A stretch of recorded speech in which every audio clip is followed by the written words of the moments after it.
June 2nd, 1962.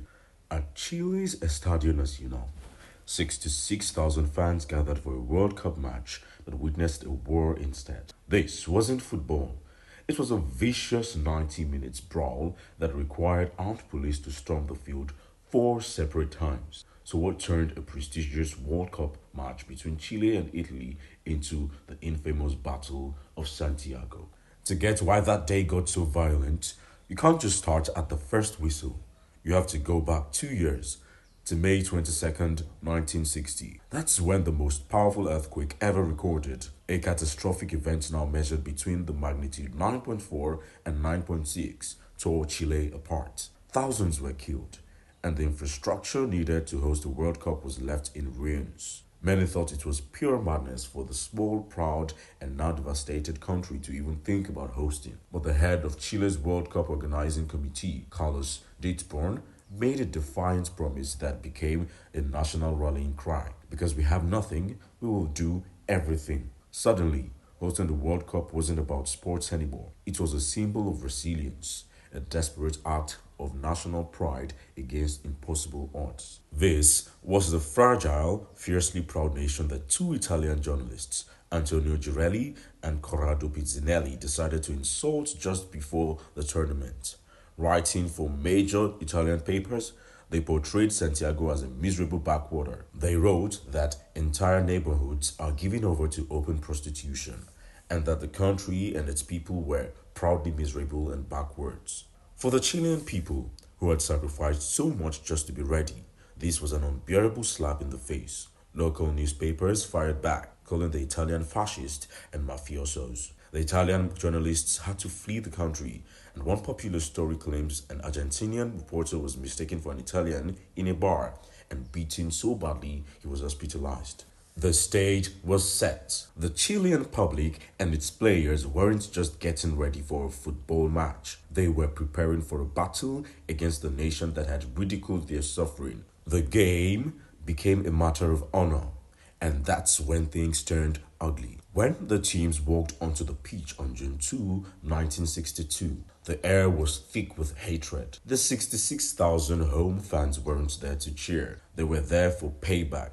The man in the middle was an English referee named Ken Aston, who had the impossible job of controlling the coming explosion, and he had to do it in an era before yellow and red cards. All he had was his whistle against 22 players simmering with rage. The first foul was committed within 12 seconds. Some reports say 35. Either way, it was clear this wasn't going to be a game of football. Just 8 minutes in, the chaos erupted. Italy's Giorgio Farini hacked down a Chilean player and was ordered off the pitch, but Farini refused to leave. He argued, he gestured, and he stood his ground as the Chilean crowd roared. The game came to a complete stop until armed police had to march onto the field and physically drag the Italian player away. It was a shocking sight, but it was only the beginning. With tensions boiling over, the game descended into a series of brawls. Players spat at each other, threw punches when the referee's back was turned, and committed fouls with the clear intent to injure. The most infamous moment came just before halftime. Chilean star Lionel Sanchez, the son of a professional boxer, was fouled by Italian defender Mario David. As Sanchez lay on the ground, David kicked him. Sanchez, with the instincts of a fighter, got up and responded with a perfect left hook, breaking the nose of Italian player Umberto Macchio in the chaos that followed. Referee Ken Austin was just yards away, but he did nothing. No sending off, not even a foul. He later claimed that he didn't see the punch, though footage makes it hard to believe. To the Italians, it was a clear sign they were on their own. To the Chileans, it was a signal that the rules didn't apply.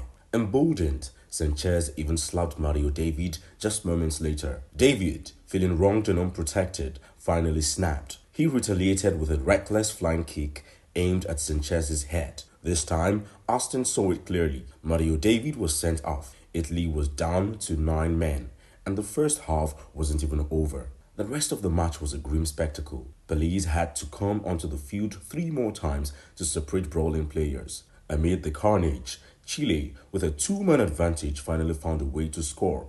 A goal from Jamie Ramirez around the 74th minute and a stunning long-range strike from Jorge Toro near the end gave Chile a 2-0 victory. But nobody was talking about the score. They were talking about the war they had just witnessed. As the final whistle blew, the 9-man Italian team had to be escorted from the field by the police for their own safety. The blame for the Battle of Santiago has been debated for decades. Was it the fault of the journalists who lit the fuse, the players who chose violence over sport, or the referee who lost control? Who do you think was most at fault? Let us know in the comments below. Highlights of the match wouldn't air in the UK for another 2 days. When they did, the legendary BBC commentator David Coleman prepared his audience with an introduction that has become iconic. Good evening. The game you're about to see is the most stupid, appalling, disgusting and disgraceful exhibition of football possibly in the history of the game.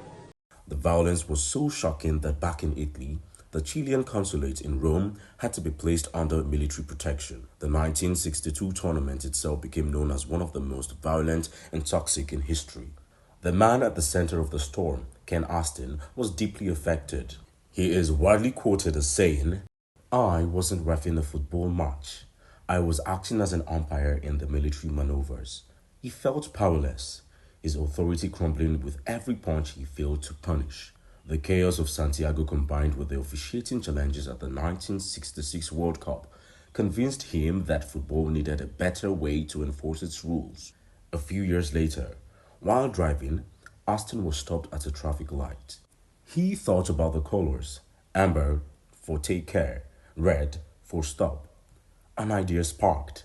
What if referees had cards that used this universal color code? A yellow card could be a clear public warning. A red card would be an unmistakable signal: stop, you're off. He presented this idea to FIFA, and at the 1970 World Cup, yellow and red cards were used for the first time. They were a direct legacy of the ugliness seen in Santiago. The most lawless game in the World Cup history had ironically forced football to create a new system of law and order. It was a change born from the brutal realization that without clear consequences, the beautiful game could easily collapse into chaos. The Battle of Santiago was more than just a football match. It was a perfect storm of national pride, media sensationalism, and on-the-field fury.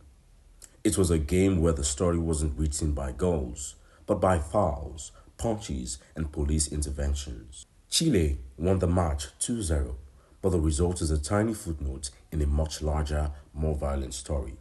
The real legacy of that game isn't the scoreline, but the two small pieces of colored plastic every referee now carries.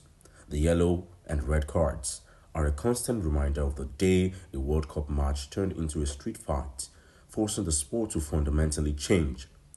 The Battle of Santiago stands as a brutal lesson that sometimes the most dangerous conflicts are fought not on a battlefield, but on a patch of grass, with a nation's pride on the line.